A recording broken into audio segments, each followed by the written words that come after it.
En réponse à dessine-moi un mouton, je demande fais-moi un signe. Qui dit signe dit vilain petit canard. Et je pense que ce célèbre conte du vilain petit canard est une très belle métaphore qui rend justice aux gens différents. Allez, je vous le raconte, mais forcément je vais vous le raconter d'une manière différente. Alors voilà, il était une fois une étrange couvée. Dans un même nid se retrouvèrent quelques œufs de poule et une ampoule. Dans un premier temps, la poule couva sans se préoccuper de ce qu'elle couvait. Puis, engourdie par la posture, puis soucieuse aussi de la maturation de sa progéniture, elle inspecta le contenu de son nid. Quelle ne fut pas sa surprise de constater que parmi ces œufs opaques figurait un œuf transparent, très différent des autres. Il lui sembla affreusement laid.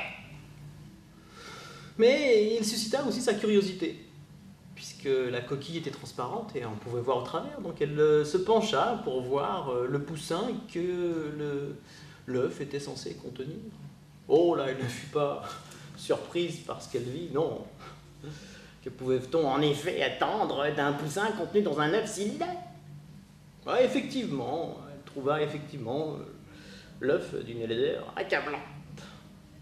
Il était maigre, tout maigre, comme un fil de fer ou un fil de tungstène, ridicule, ridicule. Mais elle se rassura en contemplant ces autres œufs, tous semblables, tous bien conformes, tous pareils. Mais sa consolation fut passagère, car elle sentit que la maturation de ces œufs n'était pas normale. Friande de normalité, elle s'inquiéta de l'éclosion tardive de ces œufs qui, l'instant d'avant, l'avaient rassurée par leur apparente normalité. Le doute, puis l'angoisse s'emparèrent de la poule. Elle piailla, elle caqueta. Mais ces piaillements et ces caquetages n'eurent évidemment aucun effet sur la croissance de ses œufs. Alors impuissante, elle couva normalement. Enfin normalement non, pas vraiment, car elle s'arrêtait souvent de couver pour guetter les signes d'une trop tardive maturation de ses œufs normaux anormaux. Rien à faire, son instinct de mère lui confirmait sans cesse que ses œufs ne se développaient pas. Entre deux stériles caquetages, entre deux inutiles piaillements, la poule toussa.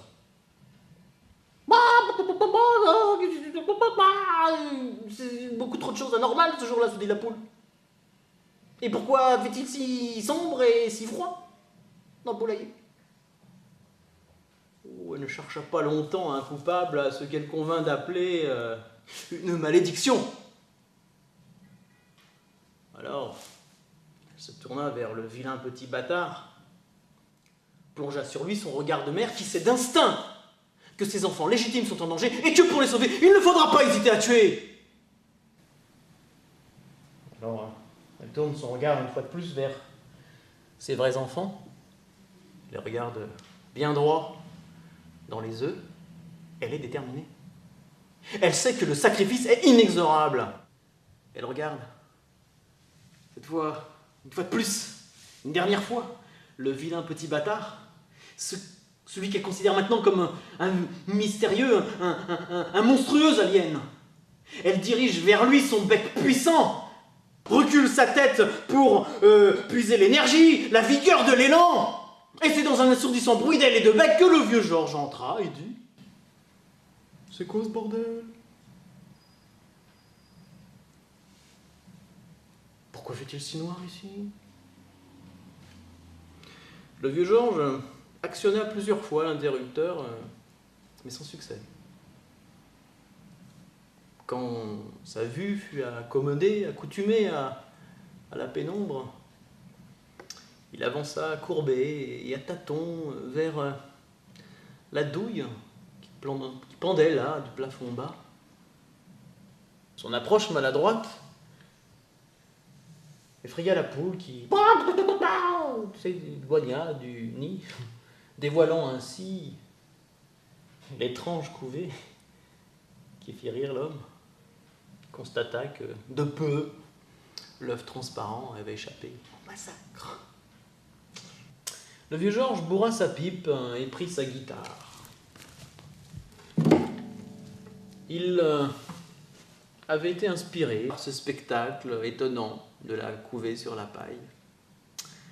Alors il s'installa dans le poulailler et puis décida de l'éclairer en puisant dans la plus lumineuse des ressources du nid. Il se saisit donc de l'ampoule qui en son temps avait éclairé et réchauffé de sa douce chaleur la poule et ses œufs. Elle était tombée là, on ne sait pourquoi, je suppose qu'on avait dû la visser mal.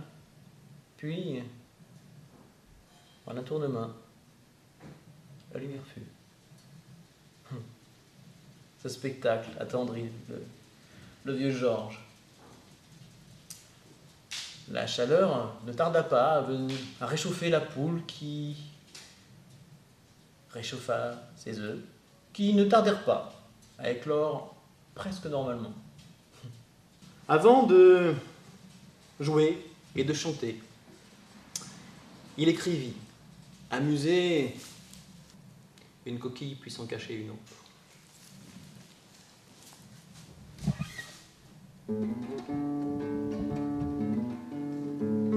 C'est à travers de fines grilles que les femelles du poulailler contemplaient un bulbe qui brille, sans jamais cesser de piailler. À la lueur de cette lumière, juste dessous était un nid que rigoureusement la mer couvait dans la monotonie. Gare aux coquilles, tout à coup l'ampoule qui arrose de sa douce chaleur l'animal tombe, on ne sait pourquoi, je suppose qu'on avait dû la visser mal. Avec distraction la volaille, le cul au chaud s'accommoda, ignorant que dans sa marmaille sommeillait le traître Judas. Gare aux coquilles, et l'inquiétude et la tiédeur, la poule ne put les conserver. Elle découvrit qu'un emmerdeur avait squatté dans sa couvée. Les Auvergnats, les étrangers, feraient bien de rester chez eux. Nous devons les décourager de venir se mêler à nos œufs. Gare aux coquilles,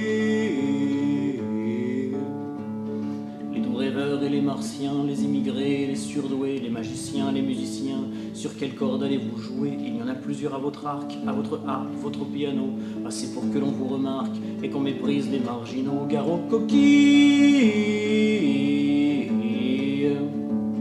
lorsqu'il avait la chair de poule, l'oiseau trouva bouc émissaire, voulant faire la peau à l'ampoule et la dessouder au laser. La superstitieuse couveuse, craignant qu'il fût déjà trop tard, se hâta à devenir tueuse. Pauvre vilain petit bâtard. Gare aux coquilles.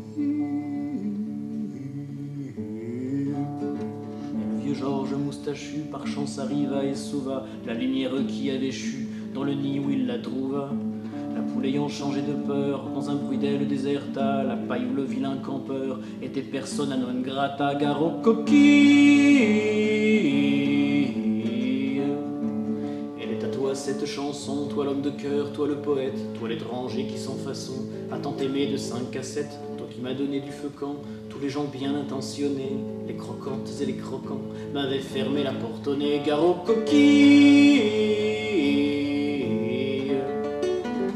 Ce n'était rien qu'une lumière, mais elle m'avait chauffé les œufs, et dans mon âme elle brûle encore. Elle fait toujours briller mes yeux. Toi le vieux Georges, quand tu reviendras, quand le croque-vie te ramènera, à cheval sur un arc-en-ciel, tu battras des airs. Alors le vieux Georges s'est reposé une question que des générations d'hommes s'étaient posées avant lui. Qu'est-ce qui fait la poule? Oui, ok, c'est l'œuf. Mais alors, qu'est-ce qui fait l'œuf? Et Georges réfléchit. Qu'est-ce qui fait l'œuf? C'est l'ampoule. Voilà un mystère expliqué. Oh, il en reste un encore. Que fait l'ampoule? Que fait l'ampoule? Du neuf, elle éclaire la vie d'un regard nouveau.